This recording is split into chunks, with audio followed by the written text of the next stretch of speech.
इस केरल में लगातार हमारी बड़ी खबरों पर नजर बनी हुई है। दूसरे चरण के मतदान का समय खत्म हो गया है। जो लाइन में लोग लगे हुए हैं सिर्फ अपने वही वोट डाल सकेंगे। इसके अलावा अब वोट डालने के लिए किसी को भी इजाजत नहीं है। वोटिंग का टाइम खत्म हो गया है। 13 राज्यों की 88 सीटों पर वोट डाले गए। मध्य प्रदेश की 6, छत्तीसगढ़ की 3 सीट पर मतदान हुआ है। दमोह, होशंगाबाद, खजुराहो में वोट डाले गए। रीवा, सतना, टीकमगढ़ में भी वोटिंग हुई। इसके अलावा कांकेर, महासमुंद में भी वोट डाले गए। राजनांदगांव में भी वोटिंग हुई है। तो छत्तीसगढ़ की 3 और मध्य प्रदेश की 6 सीटों पर आज वोटिंग हुई। कुल मिलाकर 9 सीटों पर वोट डाले गए। दूसरे चरण के मतदान का समय अब खत्म हो गया है और ऐसे में आज तमाम दिग्गजों की जो किस्मत है 13 राज्यों की 88 सीटों पर वो ईवीएम में कैद हो गई है। आज 13 राज्यों की 88 सीटों पर वोट डाले गए, लेकिन मध्य प्रदेश और छत्तीसगढ़ की पर्टिकुलर बात करें तो 9 सीटों पर दोनों में मिलाकर वोट डाले गए हैं। वोटिंग परसेंटेज भी धीरे धीरे करके जो निकल कर सामने आ रहा है। खजुराहो में 5 बजे तक करीब 53% वोटिंग हुई है।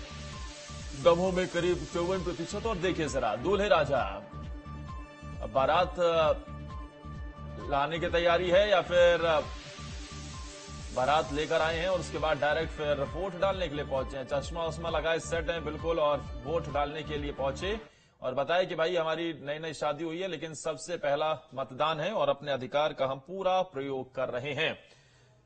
हमारे साथ तमाम हमारे सहयोगी भी जुड़ गए हैं और ये वोटिंग की तस्वीरें भी हम लगातार आपको दिखा रहे हैं और एक के बाद एक बड़ी खबरें भी निकलकर सामने आ रही हैं। देखिए तस्वीरें हम लगातार आपको दिखा रहे हैं। एक बीच बड़ी खबर है कि मध्य प्रदेश में 5 बजे तक 54.83% वोटिंग हुई है। छत्तीसगढ़ में 5 बजे तक 72.13% वोटिंग हुई है। दमोह में 5 बजे तक 53.66% वोट डाले गए। होशंगाबाद में 5 बजे तक वोटिंग रही 63.44%। इसके अलावा खजुराहो में 92.91% वोटिंग हुई है। रीवा की बात की जाए तो रीवा में 45.02%। सतना में करीब 57.18% वोटिंग हुई। टीकमगढ़ में 5 बजे तक 57.19% वोटिंग। कांकेर में आप छत्तीसगढ़ के आप देखिए जरा, कांकेर में करीब 74%। महासमुंद में 71% के आसपास शाम 5 बजे तक वोट डाले गए। इसके अलावा राजनांदगांव में भी करीब 72% वोटिंग हुई है। एमपी में 5 बजे तक 54.83% वोटिंग हुई है। तो छत्तीसगढ़ में शाम 5 बजे तक 72.13% वोटिंग हुई है। तो अंतर जरा देखिए दोनों ही राज्यों में। हालांकि एक जगह 6 सीटें थी, एक जगह 3 सीटें थी। मेरे साथ मेरे 2 सहयोगी जुड़े हुए हैं। एक तरफ अतुल जुड़े हुए हैं, दूसरी तरफ संदीप जुड़े हुए हैं। संदीप हमारे साथ भोपाल से जुड़े हुए हैं, तो अतुल भी हमारे साथ होशंगाबाद से जुड़े हुए हैं। चलते हैं अतुल के पास। अतुल जरा बताइए, अब क्योंकि वोटिंग टाइम खत्म हो गया है और जो लोग लाइनों में लगे थे वो भी अब लगभग खत्म होने की कगार पे होंगे, सबने अपने वोट डाल लिए होंगे। अब आगे किस तरीके का प्रोसेस नजर आ रहा है? क्योंकि अब जहां से ईवीएम को अब सेल किया जाएगा उसके बाद स्ट्रांग रूम में रखा जाएगा। स्ट्रांग रूम की तैयारियां कैसी रखी गई हैं? देखिए बिल्कुल निश्चित तौर पर जिस तरीके से वोटिंग का टाइमिंग खत्म हो चुका है और 6 बजे तक जो भी मतदाता गेट पे पहुंचे हैं उनको अंदर लिया गया। उसके बाद उनको टोकन देने के बाद मतदान करने की इजाजत दी गई। हालांकि 6 बजे के करीब जो मतदाता थे उनकी ज्यादा संख्या नहीं थी, लेकिन अब ईवीएम मशीन को जो है पैक किया जाएगा और स्ट्रांग रूम में ले जाने की तैयारी है। तस्वीर है, अभी भी पुलिस बल यहाँ पे तैनात है और तस्वीरों में आप देख सकते हैं कि अब से कुछ देर बाद यहाँ से ईवीएम मशीनों को स्ट्रांग रूम में शिफ्ट किया जाएगा। देखिए जिस तरीके से हम आदर्श लगातार बात कर रहे हैं कि मध्य प्रदेश में जो 6 सीटों पे मतदान हुआ और उस मतदान के बाद जो मतदान प्रतिशत आया वो कहीं न कहीं काफी चिंता का विषय निर्वाचन के लिए, सियासत दलों के लिए, तमाम राजनीतिक दलों के लिए, उनके दावों के लिए बना हुआ है।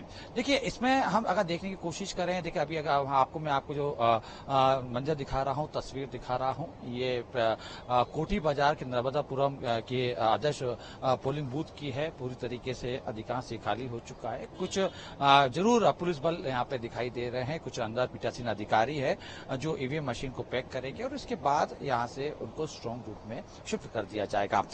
कुल मिला के देखिए, अगर मैं दिन भर होशंगाबाद में रहा, होशंगाबाद के तमाम अलग अलग इलाकों में अलग अलग पोलिंगों पे मैंने जब नजर डाली तो कहीं ना कहीं इस बात की जरूर दिन भर से संतुष्टि हो रही थी, क्योंकि सुबह का जब वक्त था और जब हमने कवरेज शुरू किया तो तमाम जो पोलिंग बूथ थे शहर के या ग्रामीण के, वहां पे हमें लगातार लाइनें दिख रही थी, कतारें दिख रही थी, मतदाताओं में जोश दिख रहा था और जोश था अपने मतदान के अधिकार का प्रयोग करने का, नई सरकार चुनने का। लेकिन धीमे धीमे जिस तरीके से समय बीता और दोपहर के समय बढ़ा तो कहीं ना कहीं हमने जब देखा तो सीधे तौर पे न केवल शहरी, ग्रामीण अंचलों में भी यही स्थिति बनी कि वहां पर जो भीड़ थी या जो कतारें थी, जो मतदाता थे, उनकी संख्या में कमी आई।